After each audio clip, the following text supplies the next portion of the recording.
স্বামীর পায়ের নিচে স্ত্রীর বেহেশত, এই কথাটা আমাদের সমাজে বহুল প্রচলিত।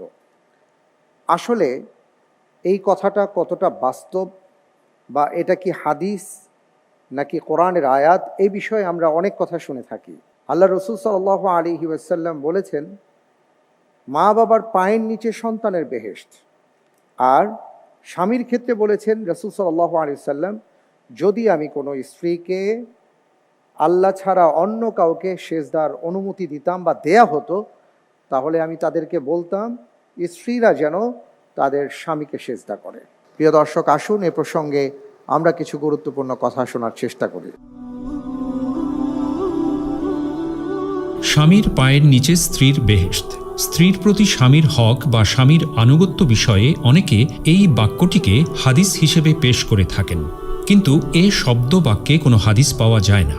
সুতরাং এটিকে হাদিস হিসেবে বলা যাবে না, কারণ এই কথাটি একটি ভিত্তিহীন ও বানোয়াট কথা। কোনো সহি, জয়ীফ বা মওদু সনদেও এ কথাটি রাসূল সাল্লাল্লাহু আলাইহি ওয়াসাল্লাম থেকে বর্ণিত হয়েছে বলে জানা যায় না। কোরআন ও হাদিসের নির্দেশনা থেকে বোঝা যায় যে স্বামী স্ত্রীর উভয়ের জান্নাত উভয়ের হাতে। উভয়ের প্রতি উভয়ের দায়িত্ব পালন ও অধিকার আদায়ের মাধ্যমেই আল্লাহর সন্তুষ্টি লাভ সম্ভব, যা মুয়াত্তা মালিক, মুসনাদে আহমদ, মুস্তাদরাকে হাকিম সহ হাদিসের আরও কিছু কিতাবে বর্ণিত হয়েছে। একবার এক নারী সাহাবী রাসূল সাল্লাল্লাহু আলাইহি ওয়াসাল্লামের কাছে এলেন নিজের কোনো প্রয়োজনে। যাওয়ার সময় রাসূল সাল্লাল্লাহু আলাইহি ওয়াসাল্লাম তাকে জিজ্ঞেস করলেন, তোমার কি স্বামী আছে? তিনি বললেন, জি আছে। নবীজি বললেন, তার সাথে তোমার আচরণ কেমন? সে বলল, আমি যথাসাধ্য তার সাথে ভালো আচরণ করার চেষ্টা করি। তখন নবীজি সাল্লাল্লাহু আলাইহি ওয়াসাল্লাম বললেন, হ্যাঁ, তার সাথে তোমার আচরণের বিষয়ে সজাগ থাকো, কারণ সে তোমার জান্নাত বা তোমার জাহান্নাম।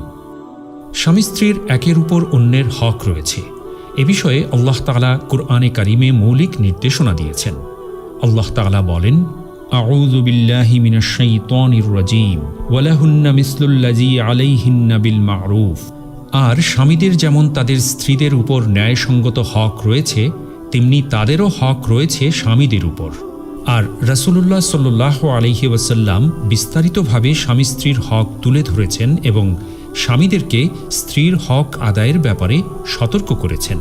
বিদায় হজের ভাষণে নবীজি সাল্লাল্লাহু আলাইহি ওয়াসাল্লাম বলেছেন, ইত্তাকুল্লাহা ফিন নিসাই, তোমরা নারীদের বিষয়ে আল্লাহকে ভয় করো।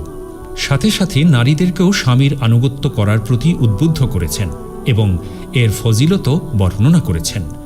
রাসূলুল্লাহ সাল্লাল্লাহু আলাইহি ওয়াসাল্লাম বলেন, নারী যখন 5 ওয়াক্ত নামাজ ঠিকমতো আদায় করবে, রমজানের রোজা রাখবে, আপন লজ্জাস্থানের হেফাজত করবে, স্বামীর আনুগত্য করবে, তখন সে জান্নাতের যে দরজা দিয়ে ইচ্ছে প্রবেশ করতে পারবে। সুতরাং গুনাহের কাজ নয় এমন বিষয়ে স্বামীর আনুগত্য জরুরি, কিন্তু স্বামীর পায়ের নিচে স্ত্রীর বেহেশত এটি হাদিস নয়। তবে মায়ের পায়ের নিচে জান্নাত, এ হাদিস হাসান সহি পর্যায়ের।